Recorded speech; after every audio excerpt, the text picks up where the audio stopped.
habla sobre este concepto es el profeta Daniel, quien menciona acerca del tiempo cuando los gentiles habrán de tomar el señorío, el gobierno mundial, donde estuvo presente desde los tiempos de los egipcios, los babilónicos, y que bueno, hace poco más o menos unos 2600 años inicia este periodo de los gentiles, o el tiempo de los gentiles, cuando los babilonios o Nabucodonosor destruyó el templo que era el centro de adoración del pueblo judío.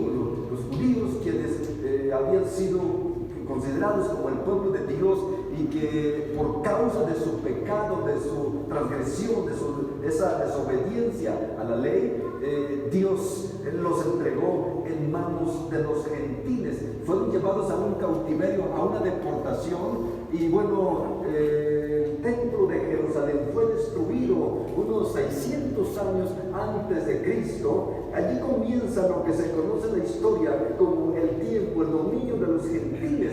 Y bueno, este dominio habrá de concluir precisamente hasta el día cuando el Señor establezca su reino sobre la tierra. Es un tiempo que, bueno, no tiene un determinado número de años, pero que está en la historia, hermanos, así registrado en el libro de Apocalipsis y también en el libro de Daniel, conocido como el tiempo de los gentiles. También, hermanos, se nos habla en el concepto que enseña el apóstol San Pablo en la carta a los Romanos, donde habla de la plenitud de los gentiles. Este es otro concepto diferente. La plenitud de los gentiles dice que el pueblo judío, el pueblo de Dios, hablando según la promesa abrahámica, ese pueblo va a endurecer su corazón al evangelio, a la gracia, en este caso de que es enseñada por medio del evangelio, hasta que haya entrado al reino de Dios la plenitud de todos los gentiles que habrán de formar parte del pueblo de Dios. Sí, hermanos, todos los gentiles, el número es desconocido, no se menciona en la Biblia, pero creo que el tiempo de los gentiles, hermano, cuando comienza esa salvación total de lo que es la plenitud de los gentiles, es lo que San Pablo dice aquí en esta epístola a los romanos, ¿sí? Por eso dice aquí: no quiero, hermanos, que ignoréis este misterio, para que no seáis arrogantes en cuanto a vosotros mismos, que ha acontecido a Israel endurecimiento en parte, hasta que haya entrado la plenitud de los gentiles. Así que, hermanos, los gentiles inicia esa puerta abierta de salvación. Uno de los primeros gentiles que se convierte al evangelio, pues entre los samaritanos, aquella familia de Cesarea, conocido como la familia de Cornelio, que fue uno de los primeros gentiles que inicia esta historia de la salvación entre los gentiles. Pero, hermanos, diríamos así, cuando ocurrirá el rapto de la iglesia, entonces es aquí cuando estamos hablando del tiempo o la plenitud de los gentiles haya sido salvo. Pero bueno, quiero pensar entonces que la iglesia se inicia en este nacimiento histórico. En el libro de los Hechos, capítulo 2, nos habla el momento cuando nace la iglesia, en el día de Pentecostés. Allí diría que empieza a manifestarse lo que es esa gloriosa dispensación de la gracia, ¿sí? Cuando Jesús muere en el Calvario, y que a partir de esa muerte trajo salvación, trajo reconciliación con Dios, trajo el perdón de nuestros pecados a través de su muerte. Bueno, está entonces claro que el día de la gracia, la dispensación de la gracia, el tiempo de la gracia comienza ahí, en este momento. Entonces, a partir de la gracia viene la salvación, no solo para los judíos, también para los gentiles. Pero la única condición para que la persona pueda ser salvo en el tiempo de la gracia es a través Cristo Jesús, mediante el Evangelio. Y es aquí donde diríamos, hermano, que el Evangelio está sustentado en una columna muy poderosa que se llama la gracia, el favor inmerecido de Dios a la humanidad. Y hoy, hermanos, esa gracia es la que no permite que hayamos sido consumidos por el pecado. Es lo que no permite que, hermanos, la ira de Dios pueda, diríamos, de una forma plena manifestarse en la tierra, porque estamos en ese tiempo, en esa dispensación de gracia, la cual está presente. Y bueno, ese tiempo de gracia pues tiene ese comienzo. ¿Cuándo fue el comienzo? Cuando Jesús muere en el Calvario. ¿Cuándo terminará esa dispensación, ese tiempo? Cuando la iglesia sea levantada, hermanos. Cuando la iglesia sea levantada de la tierra, es cuando termina la dispensación de la gracia. Y antes de entrar al reino milenial, viene un periodo también importante, conocido como la Gran Tribulación, un tiempo también de 7 años. Pero bueno, quiero, hermanos, que vamos un poquito a la historia que nos enseña la palabra, hermanos, acerca de etapas que la iglesia ha de pasar sobre esta tierra en este periodo de gracia. Una de las primeras etapas, hermanos, que quiero que ustedes lo recuerden, cuando el Señor le dio aquella gran revelación, porque Apocalipsis no es la revelación que el apóstol Juan haya recibido o haya obtenido él, sino es la revelación, nos dice la palabra, revelación de quién, hermanos, revelación de quién, revelación de Jesucristo. Es una revelación no del hombre, no del apóstol, es una revelación de Jesucristo que le dio, ¿sí?, para que a través de esa revelación pudiésemos entender el transcurrido, el devenir del tiempo. Y bueno, si ustedes ven en el capítulo 1, versículo 1 de Apocalipsis, está hablando allí la palabra, dice lo siguiente, confirma la palabra, dice de esta manera: la revelación de Jesucristo que Dios le dio para manifestar a sus siervos las cosas que deben suceder pronto, y la declaró enviándola por medio de su ángel a su siervo Juan. Y si ustedes se dan cuenta, hermanos, los primeros 3 capítulos se mencionan, diríamos, 7 iglesias. ¿Cuáles son esas 7 iglesias que se mencionan allí, hermanos? Que quiero que ustedes hagan un poquito de memoria de esas 7 iglesias. ¿Cuáles son esas 7 iglesias? Primero, Éfeso. Segundo, Esmirna, Pérgamo, y luego Tiatira, y luego Sardis, Filadelfia y Laodicea. Ahora sí, díganlo otra vez: Éfeso, Esmirna, Pérgamo, Tiatira, Sardis, Filadelfia y Laodicea. Escúchalo bien. Era aproximadamente el año 95 después de Cristo, de nuestra era, cuando el apóstol recibe esta revelación. Para ese entonces había decenas, o tal vez, hermano, pasado de 100 iglesias que ya habían sido establecidas en la tierra, incluyendo iglesias columna, iglesias como Jerusalén, la iglesia de Jerusalén, que fue una iglesia muy importante, con cientos, con miles de miembros, de convertidos. Otra iglesia muy importante, Antioquía, ¿sí? Bueno, muchas iglesias importantes en ese tiempo. Pero ¿por qué solo se mencionan 7 iglesias aquí, en este libro? No eran solo esas 7 iglesias. Hay un propósito, una enseñanza que, más que iglesias específicas, se está refiriendo entonces, en ese tiempo de gracia, se está refiriendo a 7 etapas por las cuales la iglesia en la tierra iba a pasar, hermanos. La primera iglesia que se le escribe es la iglesia de Éfeso. ¿Sabes qué significa la palabra Éfeso? Éfeso, a ver, muchos jóvenes tienen y no jóvenes, tienen datos en sus celulares. Buscan el significado de la palabra Éfeso. ¿Qué significa la palabra Éfeso? Es la primera iglesia que se menciona aquí.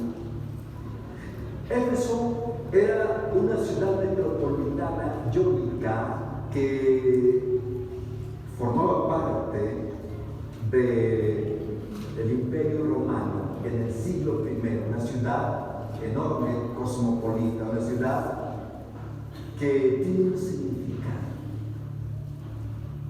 Ese significado etimológico es deseado, no, es correcto, deseado. Significa la palabra deseado.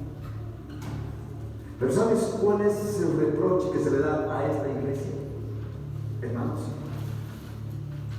cuando la iglesia nace en Jerusalén, era una iglesia donde el amor estaba por encima de todo, donde, hermano, la coinonía, donde la comunión, donde todo lo que es ese principio de fe estaba puesto en práctica. Entonces, esa iglesia, hermanos, prosperó, creció rápido. Dice que el Señor añadía cada día las personas que iban a ser salvos. Pero ¿sabes cuál era el denominador común en esas iglesias de aquellos primeros años? Era el amor. El amor. Era el amor. Era lo que los unía. Entonces aquí, algo que debe de ser, es decir, algo que en la palabra significa deseado. Es deseado. Deseado. Es decir, cuando el amor cristiano está presente, eso te busca, te incita a buscar de Dios, a acercarte a Dios, a estar en comunión con Dios, a buscar esa presencia continua en tu corazón. Pero cuando el amor se comienza a perder, entonces, hermanos, te entiendo. Cuando el amor cristiano se comienza a perder, entonces todas las luces se empiezan a apagar. Y aquí la palabra que el Señor está diciendo, escribe al ángel de la iglesia en Éfeso que tiene, dice, el que tiene las 7 estrellas en su diestra, que anda en medio de los 7 candeleros de oro, dice esto: yo conozco tus obras, tu arduo trabajo, paciencia, que no puedes soportar a los malos. Bueno, comienza a darle, hermanos, una serie de nombres, pero también dice, pero tengo contra ti que has dejado tu primer amor. Eso es algo que se perdió. Y quiero decirles, hermanos, que la iglesia de Éfeso, el primer amor, el cristianismo prevaleció. Los primeros 10, 15, 20, 30, 40 años, 50 años, fue una iglesia que prevaleció por encima de todo el amor. Pero, hermanos, viene otra etapa. Termina el primer amor en la iglesia. Viene otra etapa. Una etapa que se conoce como la etapa de los mártires, la etapa de la persecución. Esmirna, sea una palabra que esmirna, tiene una connotación, hermanos, que significa sacrificio, sufrimiento, muerte, persecución. Esa persecución inicia 10 emperadores romanos, empezando con Nerón, terminando con Diocleciano. Esos 10 emperadores fueron sanguinarios, fueron sangrientos. Cientos, miles, tal vez millones de cristianos, confesos, mártires, confesores, dieron su vida por causa del Señor. Murieron. Los primeros 300 años del cristianismo, hermano, empezaron desde la persecución del año 68 con Nerón hasta los primeros años del siglo IV. Hermano, esas persecuciones fueron sangrientas, fueron terribles. Muchos murieron, muchos dieron su vida, y es aquí donde se cumple esta segunda etapa. La primera etapa concluye dejando la iglesia su primer amor. La segunda etapa viene la etapa de la persecución, de los mártires, de los sacrificados por la causa del Señor, los confesores. Así que Esmirna significa persecución, sacrificio. Pero viene una tercera etapa, amados hermanos. ¿Cómo se llama la tercera iglesia?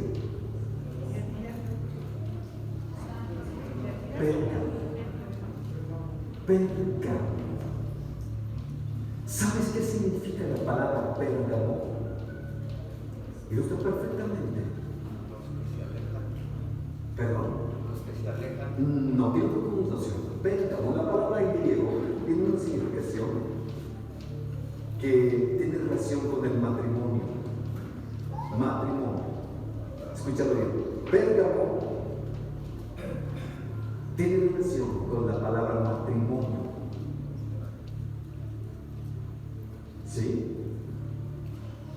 Termina la persecución última por Diocleciano unos 306 años después de Cristo. Viene un tiempo donde la paz en el cristianismo comienza a estar presente.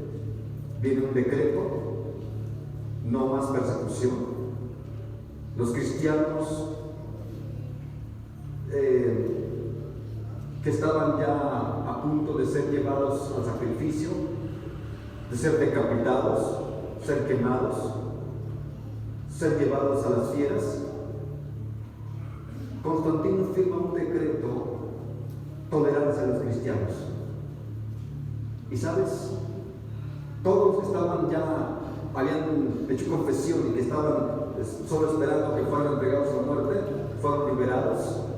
Entonces viene una comunión, una relación entre el imperio y el cristianismo. La iglesia entonces, a partir del siglo IV, se une en matrimonio con el Estado. ¿Ya encontraron la definición de la palabra Pérgamo? Es un término que significa matrimonio. Se consolida el matrimonio entre la iglesia y el Estado. Ahora la iglesia vuelve a tomar un lugar que nunca antes había recibido, y que hay una comunión con el mundo, hay una relación estrecha con el mundo. Y bueno, los primeros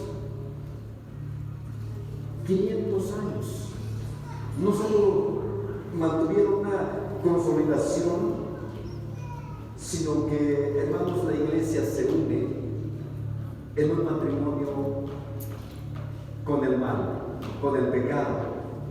Y justamente lo que menciona aquí es la palabra, dice el Señor: yo conozco tus obras y dónde moras, donde está el trono de Satanás, pero tienes mi nombre y no has negado mi fe, y aún en los tiempos de Antipas, mi testigo fiel, que fue muerto entre vosotros, donde mora Satanás. Pero tengo unas pocas cosas contra ti, que tienes ahí a los que retienen la doctrina de Balaam, que enseñaba a Balac a poner tropiezo ante los hijos de Israel y a comer de cosas sacrificadas a los ídolos, a cometer fornicación. Y también tienes ahí los que retienen la doctrina de los nicolaitas, la que yo aborrezco. Entonces dice aquí la palabra: por tanto, arrepíntete, pues si no, vendré a ti pronto y pelearé contra ellos con la espada de mi boca. Es la palabra, esa palabra, un matrimonio que está unido entre la iglesia y el mundo. ¿Sí? La palabra, el término gamo o pergamo, termina el prefijo o el sufijo gamo, ¿sí?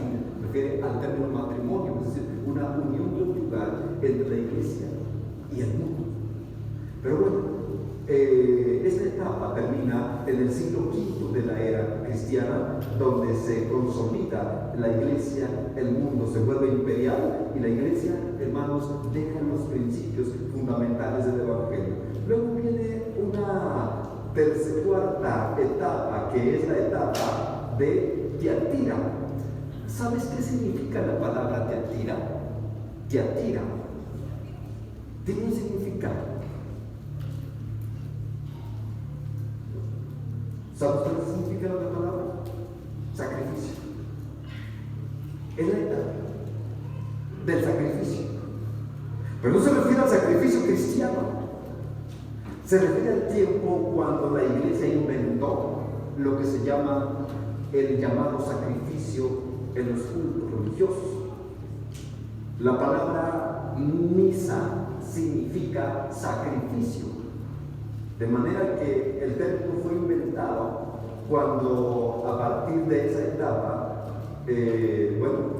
es un término que se implica aquí en este sentido, lo que la iglesia ya casada con el mundo, la iglesia imperial que había contraído matrimonio o nupcias con el mundo, ahora está ofreciendo continuo sacrificio, famoso misa, sacrificios, donde, hermanos, se le rinde culto a imágenes, se le rinde culto a dioses extraños, quebrantando así el mandamiento que está es la palabra. Primero, segundo mandamiento fue quebrantado en ese término, pero sabes que esta es una etapa que va desde los años 500 de la era cristiana hasta el año 1500 de nuestros días.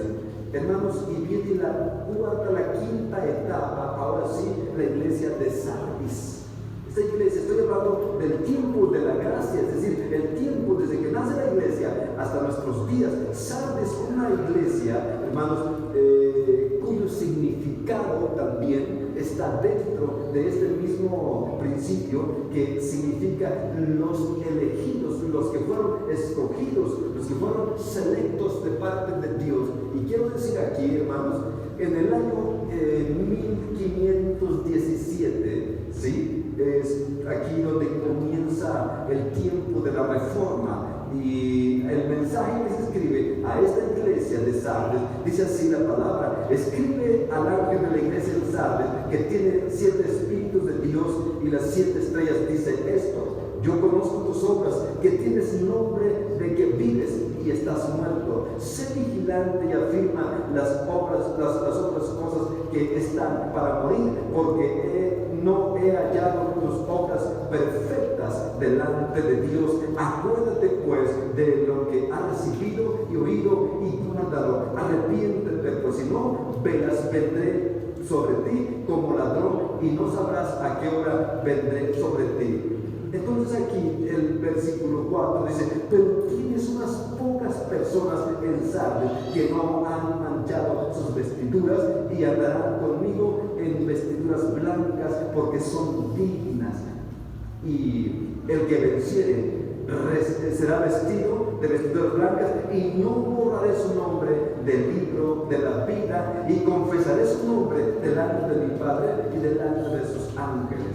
Fueron algunos reformadores quienes, hermanos, trabajaron arduamente bajo la dirección de la palabra, el Espíritu de Dios, quienes mantuvieron una reforma importante en la iglesia, y que durante ese tiempo de la reforma, fueron exactamente pocas personas, pero finalmente Dios, usando a esos líderes que, hermanos, en la historia conocidos como los reformadores, trajeron luz, trajeron doctrina, trajeron enseñanza, volvieron a replantear los principios de fe. Y finalmente viene también el mensaje a la sexta etapa, que es la iglesia de Filadelfia. Filadelfia, la palabra Filadelfia significa amor fraternal. Un tiempo muy importante, hermanos, del siglo XIX hasta el siglo XX, una etapa donde la iglesia, donde la expansión misionera, donde los movimientos misioneros, donde los grandes hombres que amaban el evangelio, que amaban la palabra, que fueron llevados por amor, llevando el mensaje a todo el mundo, continentes desconocidos, en este caso África, que no era muy conocido. Bueno, esos grandes misioneros llevaron el mensaje de salvación. Y quiero decir, hermanos, gracias a que en el siglo XIX y parte del siglo XX hubo grandes misioneros, hoy en día el Evangelio es conocido en diferentes partes del mundo, conocido también, hermanos, donde predomina las religiones falsas, donde predomina esa doctrina que son falsas y que de alguna forma necesitaban la luz del Evangelio. Bueno, ese avivamiento empezó a manifestarse en nuestros días. Por eso Filadelfia tiene un término que se refiere a amor fraternal, un movimiento misionero que se extendió y que fue creciendo y que ha ido creciendo. Pero hermanos, lo preocupante de todo esto es la última etapa. La última etapa de la iglesia aquí en la tierra, la Odisea. Escúchalo bien lo que dice la palabra, la Odisea. Quisiera que, hermanos, algunos de los jóvenes por aquí nos ayuden a buscar la definición de esa palabra, la Odisea. La palabra la Odisea es una etapa, es la etapa final de la iglesia aquí en la tierra. La palabra la Odisea es la etapa última de la gracia aquí en la tierra. La Odisea. El prefijo lao significa pueblo, pueblos, laos, pueblos. Y el sufijo diques, o se refiere la palabra laodicea o laodiquea, es diques, es término, se refiere a derecho. Escúchalo bien, derecho. Laos, pueblo, diques, ¿qué se refiere? Derecho. Derecho. Lamentablemente esta es la última etapa de la iglesia sobre la tierra. Y quiero detenerme un poquito en esta parte, ¿no? ¿Sí? ¿Cómo dice esta definición ayer, hermano Gerardo?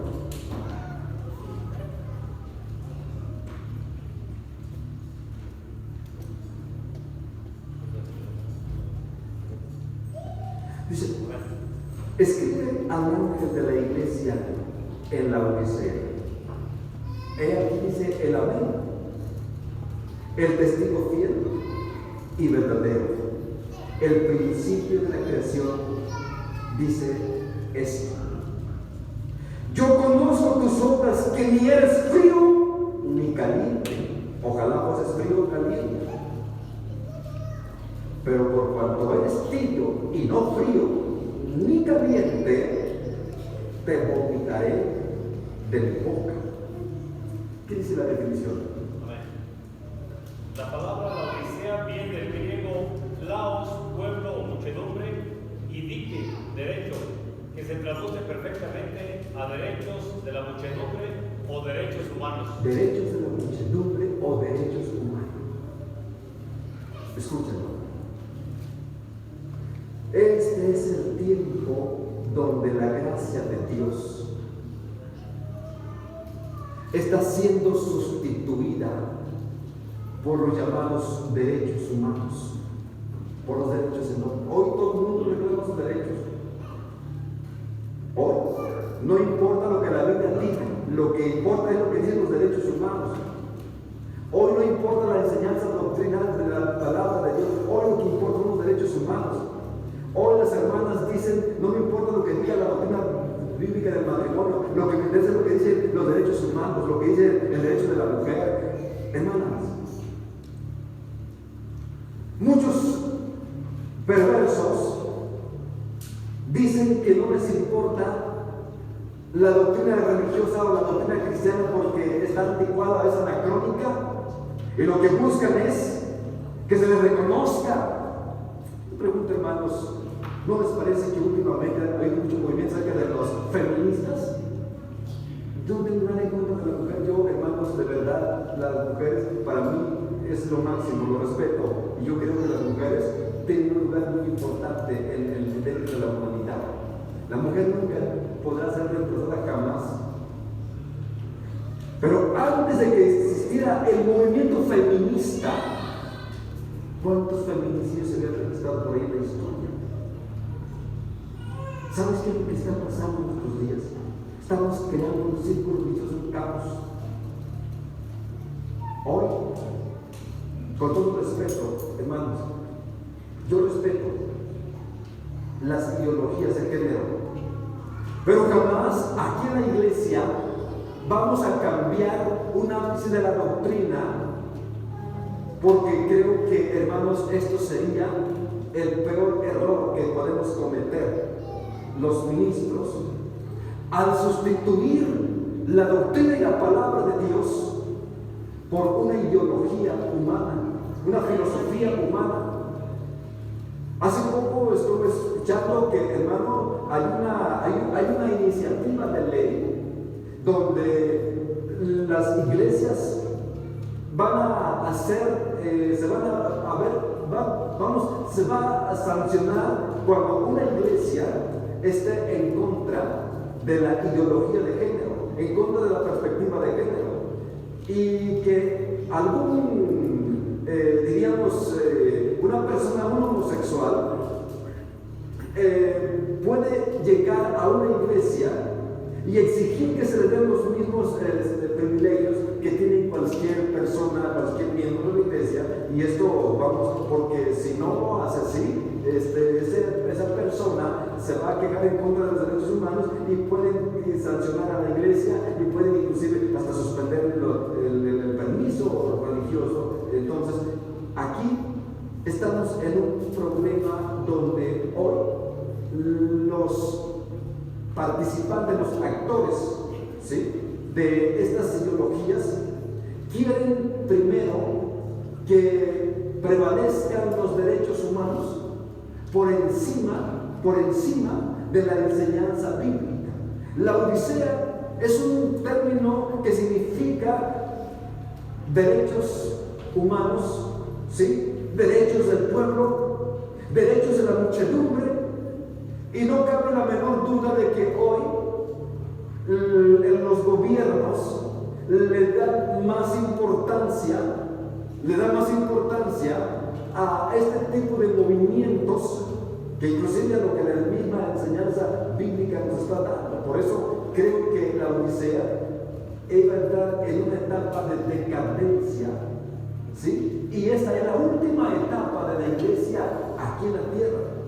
Desafortunadamente, hermanos, la Odisea es el tiempo de los derechos. Hoy se exige que se valga el derecho de los animales, ¿sí?, el derecho hermano, de aquellos que sin duda alguna van en contra de los principios de la Biblia. Yo creo que las mujeres, hermano, desde mi punto de vista, las mujeres tienen que respetar, hermano, los varones y el género masculino deben de reconocer su labor y que la mujer es insustituible, es irreemplazable aquí en esta tierra. Por alguna razón yo la creo, sí, pero ¿sabes una cosa? Pero lo que no se vale es de que vayan haciendo este tipo de desmanes por las calles, haciendo ese tipo de manifestaciones por causa de que quieren hacer valer sus derechos por encima de cualquier, no importa que agraven a terceras personas. Pero una cosa importante aquí, la iglesia, hermanos, debe de respetar lo que está enseñando la palabra como doctrina, y que sin duda una de las cosas que ha afectado la vida espiritual es de que hoy todo el mundo va a exigir sus derechos por encima de las obligaciones y de los principios de la obediencia y la doctrina. Y quiero decir, hermanos, que en este tiempo, cuando la iglesia haga valer la doctrina, va a ser catalogada como anacrónica, como una iglesia que quedó en el pasado, como una iglesia que no tiene ninguna razón de seguir manteniendo sus principios de fe. Pero bueno, es lo que al menos la palabra nos está diciendo aquí en el capítulo 3 de Apocalipsis. Entonces dice el versículo que estoy leyendo. Entonces, en el capítulo 3 dice el versículo, pero dice, versículo 16, pero por cuanto eres tibio y no frío ni caliente, te vomitaré de mi boca, porque tú dices, yo soy rico y me he enriquecido y de ninguna cosa tengo necesidad, y no sabes tú que eres un desventurado, miserable, pobre, ciego, desnudo. Por tanto, yo te aconsejo que de mí compres oro refinado en fuego, para que seas rico, y vestiduras blancas para vestirte, y que no se descubra la vergüenza de tu desnudez. Unge tus ojos con colirio para que veas. Yo reprendo y castigo a todos los que amo. Sé pues celoso y arrepiéntete. Amén. Esto es lo que nos está enseñando la palabra, hermano. Y yo creo que la palabra en ningún momento le va a quitar el derecho a la mujer por dárselo al varón. En ningún momento va a permitir que la mujer sea violentada, pero en ningún momento tampoco va a permitir que haya un cambio de género, que haya un cambio, hermano, donde las personas pues quieran decir ahora sí que hacer un cambio ya de sexo solamente porque así lo determinan. ¿Sabes una cosa? Esta es la razón por la cual la ira de Dios está llegando, los juicios de Dios, hermano. Y aun cuando estamos nosotros hoy, no ha ocurrido ninguna destrucción como lo fue en Sodoma y Gomorra. ¿Sabes por qué? Porque nosotros hoy no estamos en un tiempo de gobierno humano, no estamos en un tiempo donde damos la conciencia, no estamos en un tiempo donde la ley, estamos en un tiempo donde la gracia es uno de los principales atributos de Dios. La gracia es lo que, diríamos, es lo que le da vida al cuerpo que es la iglesia. La iglesia es ese cuerpo, hermano, y si ese cuerpo no tiene la gracia, es como si el cuerpo no tuviera sangre. El día que el cuerpo pierde la sangre, ese día el cuerpo se muere. El día que la iglesia no tenga la gracia, ese día la iglesia ya no estaría sobre la tierra. Así que, hermano, la verdadera riqueza, la sabiduría, y si el hombre de verdad quiere tener paz, quiere vivir en paz, quiere, hermanos, prosperar, de acuerdo a la palabra, enseña la doctrina bíblica, lo que la Biblia nos está diciendo, lo que la Biblia enseña al respecto. Esto es lo que debe de cuidar siempre todo el mundo, todo lo que quiere vivir en paz, deben de conocer la palabra. Y quiero decir, hermanos, que hoy la palabra de Dios nos enseña que una de las riquezas más importantes de este mundo no es el oro, no es la plata, no es, hermanos, la economía, no es el petróleo. ¿Sabes cuál es la riqueza más importante de la cual la Biblia nos habla? En el capítulo 1 de la carta a los Efesios, el apóstol Pablo, quien es uno de los apóstoles que más habló de la gracia de Dios. Ni siquiera Pedro, que estuvo con el Señor, o Santiago, que fue medio hermano de Jesús, o algún otro apóstol, no, nadie de ellos habló tanto de la gracia de Dios como fue el apóstol San Pablo. Y dice, hermanos, aquí la palabra, versículo 7, en quien tenemos redención por su sangre, el perdón de pecados según las riquezas de su gracia. Amén.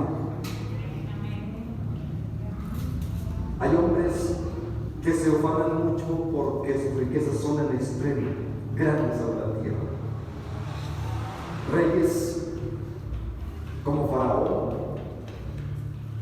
que hacen parte de sus riquezas construyendo grandes ciudades, pirámides. Nabucodonosor se ufanaba de ser un monarca muy poderoso. Construyó una gran ciudad de Babilonia, grandes jardines, y un día se engrandeció tanto y dijo: no es esta la gloria que yo he construido para mí. Los reyes persas que eran gobernantes de 127 provincias. Era tanta la riqueza que podían hacer un banquete de 182 días. ¿Y sabes? Y podían dar de comer a los príncipes, a los nobles, a los poderosos, a los reyes, servirles vino, comida, manjares, los mejores. Su pabellón ni siquiera blanco, verde y azul, estacas de plata, anillos de oro, tronos de marfil, columnas de piedras preciosas. Pero esas riquezas, hermano, jamás se igualan con las riquezas que Dios tiene en cuanto a la gracia divina.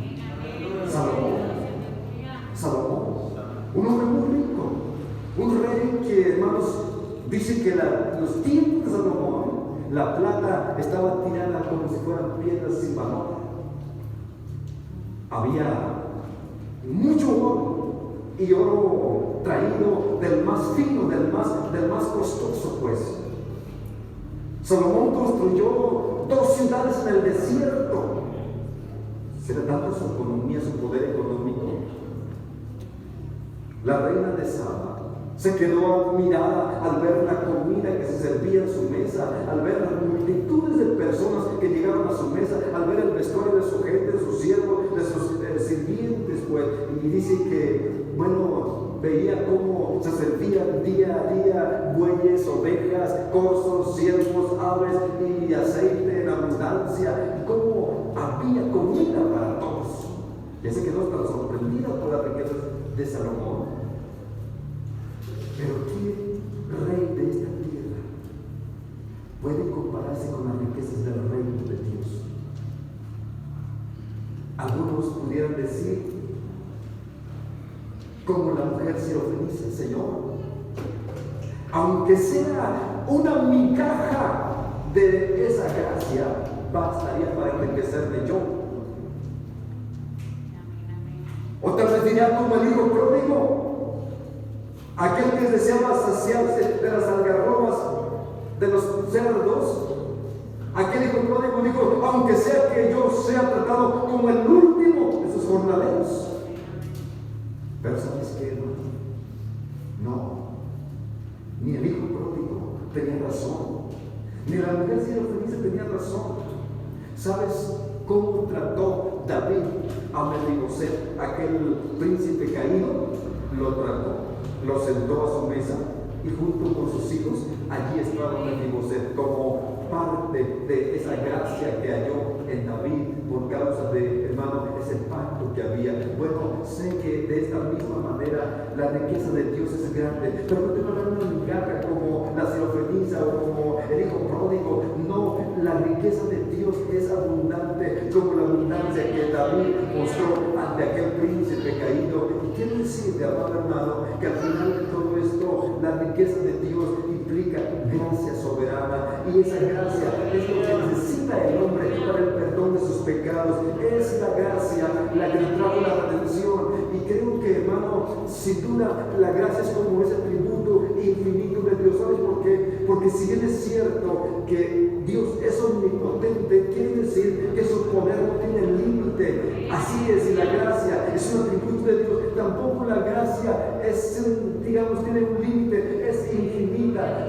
La única diferencia aquí es de que si la gracia de Dios es infinita, pero desafortunadamente la vida del hombre no es infinita. La vida del hombre termina, y muchas veces, hermano, la gracia de Dios no alcanza a liberar a aquel pecador de la condenación, porque la vida terminó y el hombre endureció su corazón. Pero al final de cuentas no hay pecado en este mundo que esté por encima de la gracia de Dios.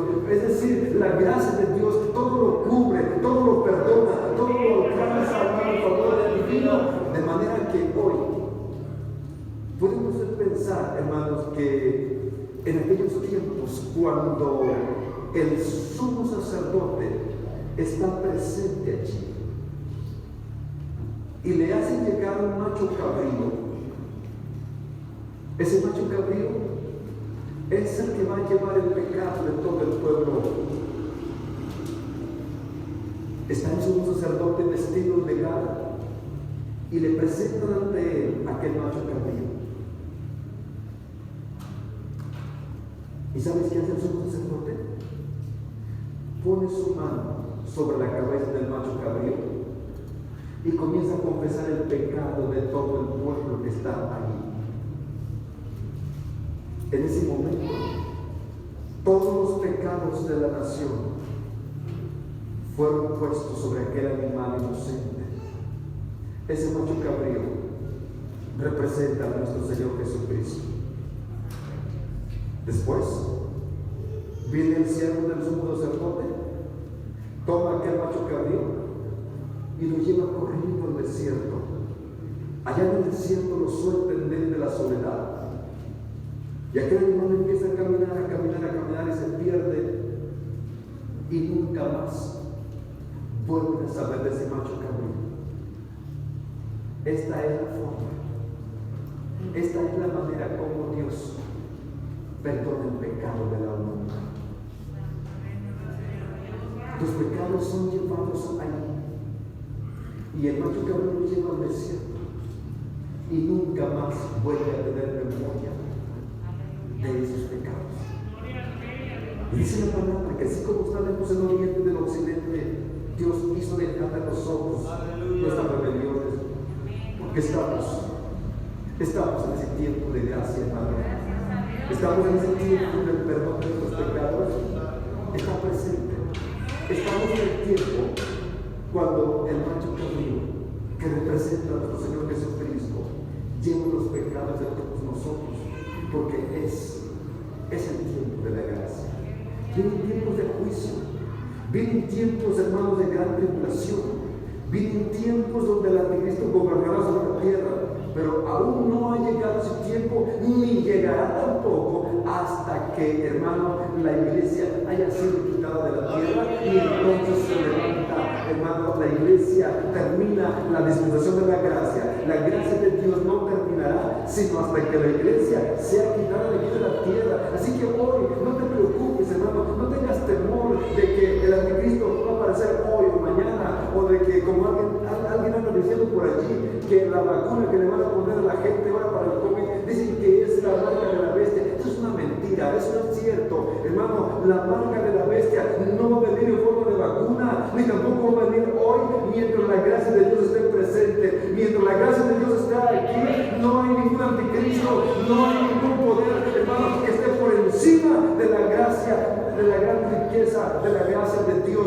Por lo tanto, como iglesia, nosotros debemos de preocuparnos hoy, no porque mañana vaya a aparecer un anticristo.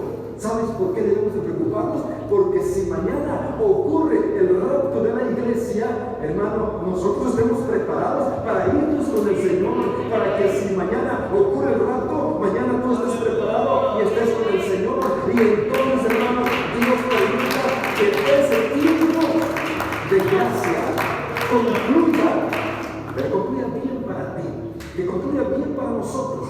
Que no nos encuentre el Señor como esa iglesia, la Odisea tibia, que está a punto de ser vomitada, que busca más las cosas de la tierra, que busca más las cosas de este mundo, que busca más el reconocimiento de la sociedad de esta tierra, que busca el reconocimiento y la aprobación de Dios. ¿Por qué te quiere, hermano? Yo en este momento te invito para que hagas una reflexión en tu corazón. Toma en este día conciencia. Dios te ha conservado. Tenemos, hermano, ya casi 2000 años de que inició la gracia aquí en la tierra. Tenemos casi 2000 años en los cuales hoy te voy a pedir que tomes en cuenta la misericordia de Dios sigue todavía en pie, porque estamos en la gracia, estamos en el tiempo de gracia. Así que hoy, este día, vamos juntos a estar orando al Señor, pidiendo que en este momento el amor de Dios siga manifestándose en las vidas de aquellos que están perdidos, que necesitan salvación, necesitan el perdón de sus pecados, necesitan llegar al arrepentimiento, a la fe, a la obediencia, y que hoy nosotros, como la iglesia de Éfeso, volvamos al primer amor. Nosotros, de la misma manera como la iglesia de Esmirna, estemos dispuestos a sacrificarlo todo por la causa del Señor. Que nosotros podamos divorciarnos del mundo, divorciarnos del pecado, divorciarnos de las cosas de este mundo y poder mantenernos bajo esa elección divina, bajo ese principio de fe en el corazón. Padre Celestial, en este día, Señor, nosotros reconocemos tu fidelidad, tu lealtad, Señor, y que en este día, Señor, nos mantienes firmes, nos mantienes en la fe, nos mantienes y nos sustentas, Señor, por medio de la palabra, de la gracia tuya. Espíritu Santo, en esta noche, Señor, has guiado nuestras vidas.